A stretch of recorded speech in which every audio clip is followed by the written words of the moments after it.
Welcome to another video from Gweilo 60. Today Weifang and myself have been invited to a housewarming party on the other side of town.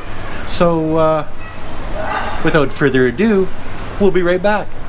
When people buy new houses, before you sort of move into it, you've got to have a bunch of people come in and cook and eat.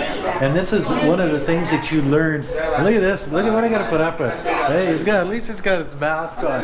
But everybody gets together for a big meal and sort of christens the house. And this is part of living the Chinese style. They've got the tradition, sort of like when Weifang grew up in Gweilo. They had traditions of this stuff. Sure, things have gotten a little bit better in the last number of years, but still the traditions are there, the people are there. Everybody does the same thing as they used to do 20, 30 years ago. They just seem to do it in a better environment, a better surrounding, maybe a little bit more expensive. People have more money. And everybody says the communist government is really bad for the people, but you know, I don't see it. What I see is I see people thriving. I see people doing the best that they can, and they're doing a lot better than they are in the Western world, from what I see. Maybe I'm lucky and I rub shoulders with people that are more affluent than others, but you know, it can't be 100%, and 100% of Weifang's classmates that she grew up with are basically living like this. And as I said, she came from a pretty poor background, and you saw on Gweilo where Weifang came from. So to come from that to stuff like this, and we've owned places like this in China before too. So think about that.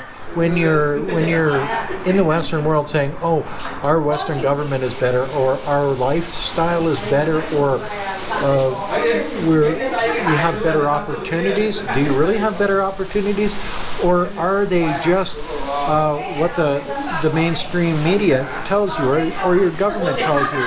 Or you've heard over 10, 20, 30, 40 years of being told that your way of government and the democratic way is better than the way it is in places like Vietnam, China, Russia. I'm not even going to say North Korea because that's a shithole. Everybody knows that. But you know, it doesn't matter the type of government. I think it matters what the people get and how they sort of thrive in their own communities. And I see in China here that people are actually thriving in their own communities. We got barbecue duck, we got chicken, we got fish, we got mussels, we got veggies, we got beer and wine and brandy. We just finished off some baijiu. Look at the frickin' outside of this place. Like, come on now, guys. Are we living high on the hog? And a lot of people are going to say, well, a lot of people don't get to live like this. Well, a lot of people don't get to live like this in the Western world either. But that doesn't mean that some people don't have a good life. It doesn't mean that how many people does it take to fill up this over here? Okay, now just a second. Let me take you over to the other side of the house, and how many people are living on the other side? And just think, all of these places are worth 2-3 million RMB, or you're talking maybe 400 to 600,000 Canadian dollars, or about $500,000 American dollars. Look at this shit. Look at the freeways. Look at, you know, and as it grows out into this area here, more farmland will be taken over and more high-rises will be built because more people are making more money and they want a better life. And isn't that an amazing thing that the Chinese people can get a better life? And why is that? I attribute it a lot to the government and the way that the government deals with finances. You don't have the Democrats and the Republicans fighting over what should get done. You've got one government telling you this is the way we're going to go, and it seems to be working for the Chinese people. Same thing in Canada. Don't get me started on Trudeau. But the idea that you've got the Liberals and Conservatives in they just can't get together, and they've got different ideologies, and they fight. They spend more time fighting over what should get done than actually doing things. Here, show me one city in North America that even looks, and this is like a small, just turned from a third tier to a second tier city. And this is just one little section of it, one small section of it. You tell me one North American city that has this. Just one, guys. And I'll eat goat. And you've seen both sides of this place. And we're in a community right now that is as big as that. So it's just not one, it's 10, 20, 30 in a small second tier city like Nan'an. Just think what happens in a place like Shanghai, Beijing, Chongqing, Chengdu, Guangzhou. Exactly. So and on a day like today, are we really worried about social distancing? Obviously not. Look at the shrimp. Oh my God. And look at the rice and the pork and the barbecue duck and the fatty pork and the mussels and the chicken, and the veggies. And color rice. In Guangxi province, there are 0 cases of COVID-19, no coronavirus here, guys. So everybody gets together. Sure, you got to wear masks out in the public, but we're pretty confident over here. Knock wood that it's not going to come back and bite us in the ass. But when friends get together, we just assume everybody's clean.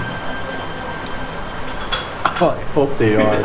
I hope they are. Oh my God. Oh my God. Hey, yeah, listen. Oh, and Mayron is back in the videos again. See the shit I gotta put up with? Oh yeah. And then you got Hyland in the kitchen working, and you got Lisa getting it together. You got Weifang eating. You got Ling over there. And the kids, life is pretty good. I'll be back. I'll be back. And we've got brandy. Oh, where did the beer and the wine go? Probably in the fridge, eh? That's brandy. Oh yeah, we got beer and wine down here. Why? Because Xiaoping brought some beer and wine, and that's just. And then he's back. There you go. In Wok Xiaoping. I wish you guys could taste this fatty pork, and then you put it in these leaves. I'm not sure if anybody else out there understands what this is, but there's a leaf taste. There's spices in the pork, but then this leaf tastes freaking amazing, and the both of them go together. It's like I've never tasted anything like this in my life. It's so freaking good. And this is Hai Lin, the girl over there. She's the one cooking it. And she cooked this stuff from scratch. And we'll go as far as to say she picked the leaves all by herself, but I don't think she did. But oh, is it ever freaking good? I'm telling you. And getting together with good friends in China is just as good as this food is. I'm having a good day.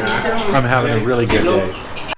Oh, and we forgot to show the fish. Check this puppy out. 那公筷放这里吧，这里一个，那边有，放那边，对呀，这样子就得了。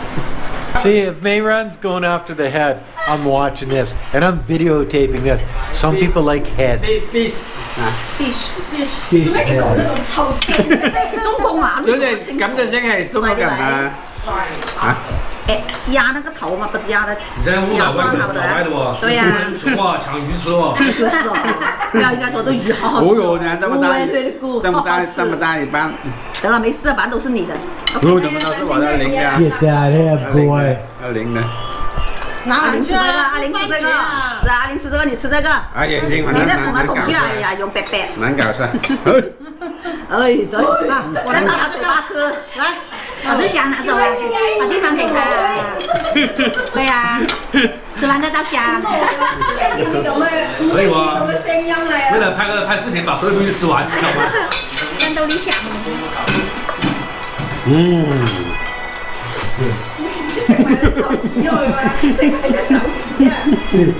There are some sick bastards here in China. Ming is one of them. 走啦！我要给他嘴巴照个特写。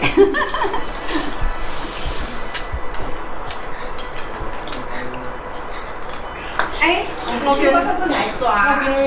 好的。 That's another video from Gweilo 60. If you like this video, as always, you guys know the drill. Like, comment, subscribe, push that share button, hit the bell, make a comment, and never forget to put a couple bucks on the children's Patreon account. It is for a good cause. It helps poor rural Chinese children. All they need is a helping hand. Let's give them that helping hand. Thanks for watching. Bye now.